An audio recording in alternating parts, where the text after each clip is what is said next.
गुरु विषय पर रामकृष्ण संघ के द्वादश संघाध्यक्ष श्रीमद स्वामी भूतेशानंद जी महाराज ने मार्मिक प्रवचन किया है। प्रस्तुत है उसका तीसरा अंश। गुरु और मंत्र दीक्षा।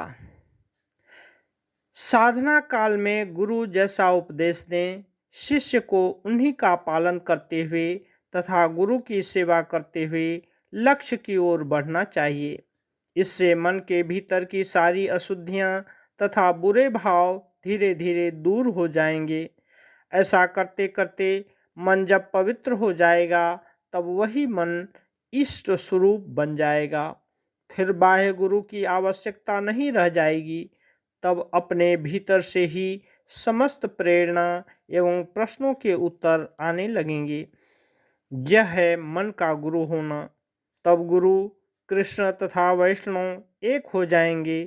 कृष्ण अर्थात इष्ट, गुरु अर्थात इष्ट पथ में सहायक या उपदेशक, और वैष्णव अर्थात साधक जो गुरु के उपदेश को धारण करने का प्रयत्न करता है। साधना मार्ग में आगे बढ़ते बढ़ते जब मन शुद्ध हो जाता है तब ऐसा बोध होने लगता है कि जो साधक है वही उपदेशक है और वही इष्ट भी है। सभी मनुष्यों में एक गुरु सुप्त रूप से विद्यमान है। अज्ञानेन आवृतं ज्ञानम, अर्थात अज्ञान से यह ज्ञान ढका हुआ है। मन अशुद्ध होने के कारण वे मात्र ढके हुए हैं। मन के शुद्ध होते ही वे प्रकट हो उठेंगे, परंतु इसके लिए विचारशील मन की आवश्यकता है, क्योंकि संसार में विषयों के प्रति आकर्षण स्वाभाविक है। और साथ ही यदि विचार किया जाए कि भोग आदि अनित्य हैं, इनके द्वारा मेरी पारमार्थिक उन्नति नहीं बल्कि उसमें बाधा ही होगी, तब धीरे धीरे इन विषयों के प्रति आसक्ति घट जाएगी। आसक्ति के दूर होते ही ज्ञान प्राप्ति की स्पृहा में वृद्धि होगी और तब ज्ञान सूर्य का उदय होगा। कुछ लोग कहते हैं आप ही हमारे लिए कर दीजिए, परंतु कोई दूसरा इसे नहीं कर सकता। अपनी साधना स्वयं ही करनी होगी। गीता में कहा है, उद्धरेत आत्मना आत्मानम, यानी अपना उद्धार स्वयं ही करना होगा। मन के शुद्ध होने तक ही गुरु सहायता कर सकते हैं। मन शुद्ध होते ही आंतरिक गुरु का प्रकाश धीरे धीरे प्रकट हो उठेगा। तब सारे संशय दूर हो जाएंगे और अज्ञान ग्रंथि छिन्न हो जाएगी। भिद्यते हृदय ग्रंथिश्छिद्यन्ते सर्व संशया। किसी विषय में संशय होने पर समाधान हेतु मैं स्वामी शारदानंद जी महाराज श्री रामकृष्ण के अंतरंग सन्यासी शिष्य के पास जाया करता था। एक बार एक प्रश्न पूछने पर वे बोले, सब कुछ क्या मुझसे ही पूछना होगा, भीतर से उत्तर मिलेंगे। ठाकुर कहा करते थे, गुरु कृष्ण वैष्णव तीनों की दया हुई तो भी एक, अर्थात मन की दया न होने पर जीवन ही व्यर्थ हो जाता है। यदि मन स्थिर तथा शांत नहीं हुआ, अशुद्ध विचार नहीं गए, तो हजारों उपदेशों से भी कुछ नहीं होगा। अपने गुरु को दूसरे के गुरु से पृथक नहीं समझना चाहिए। जो मेरे गुरु हैं वे ही सबके गुरु हैं, ऐसा उदार भाव आवश्यक है।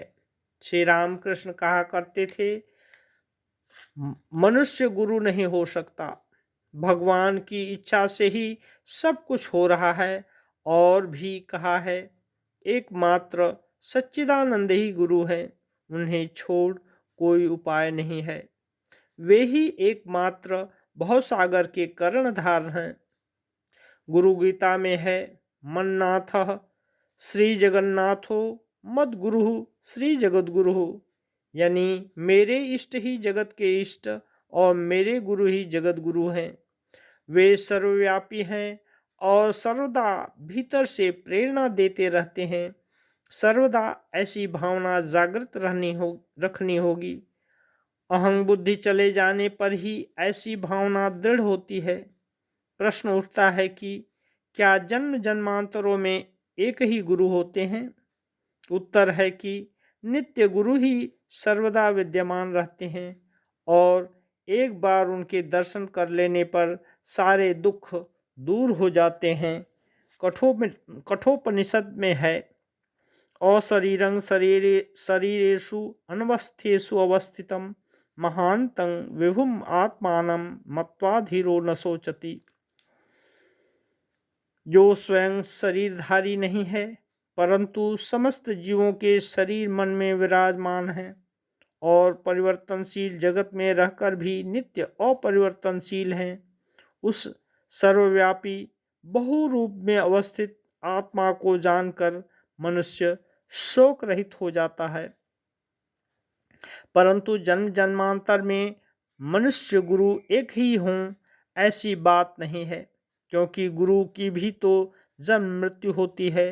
तथापि साधक की साधना के कुछ संस्कार रह जाते हैं, अर्थात वह गुरु के उपदेशानुसार साधना करके जहाँ तक पहुँच जाता है और उसके जो कुछ संस्कार रह जाते हैं उन्हीं के साथ उसका आगामी जन्म होता है। इस प्रकार साधक आध्यात्मिक जीवन में क्रमशः अग्रसर होता रहता है। गीता में है, बहुनां जन्मनां अन्ते ज्ञानवान मांग प्रपद्यते, अर्थात अनेक जन्मों की साधना के फलस्वरूप साधक ईश्वर का शरणागत होता है। भगवत तत्व के ज्ञाता तथा सिद्ध गुरु की प्राप्ति अति दुर्लभ है और सिद्ध गुरु मिलने पर भी साधक साधना के लिए उत्साही न हो तो उसकी सिद्ध गुरु की प्राप्ति निष्फल होती है। कठोपनिषद में आचार्य तथा शिष्य के संबंध में कहा गया है, आश्चर्यो वक्ता कुशलोस्य लब्धा आश्चर्यो ज्ञाता कुशलानुशिष्टः, अर्थात आचार्य आश्चर्यो वक्ता होंगे, आश्चर्य क्योंकि वे ब्रह्म के विषय में उपदेश देते हैं। आश्चर्य अर्थात असाधारण, जो साधारण नहीं बल्कि दुर्लभ है।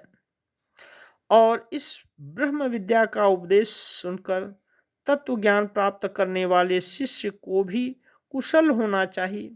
कुशल अर्थात ऐसा व्यक्ति जो ब्रह्म ज्ञान प्राप्त कर सके तथा जिसमें गुरु के निर्देशों को हृदयंगम करने की धारणा शक्ति हो।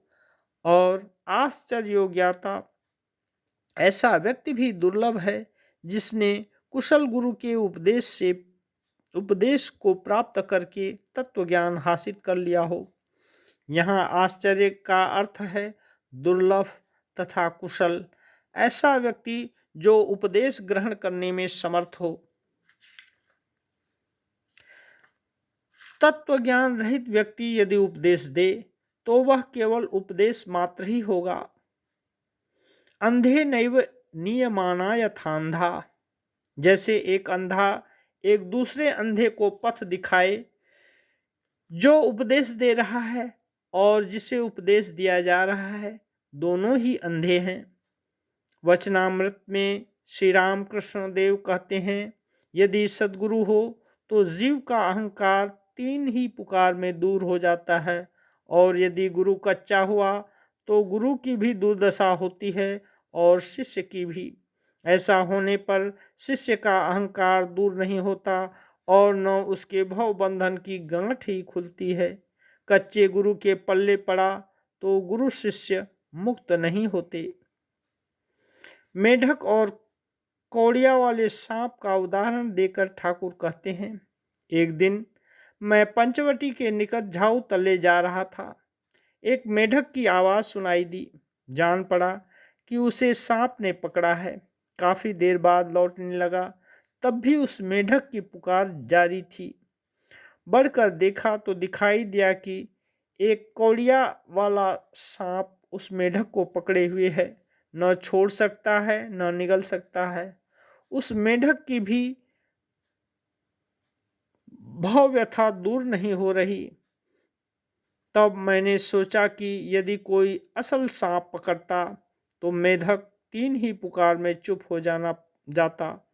इसे कौड़िया वाले सांप ने पकड़ा है, इसीलिए सांप की भी दुर्दशा है और मेढक की भी।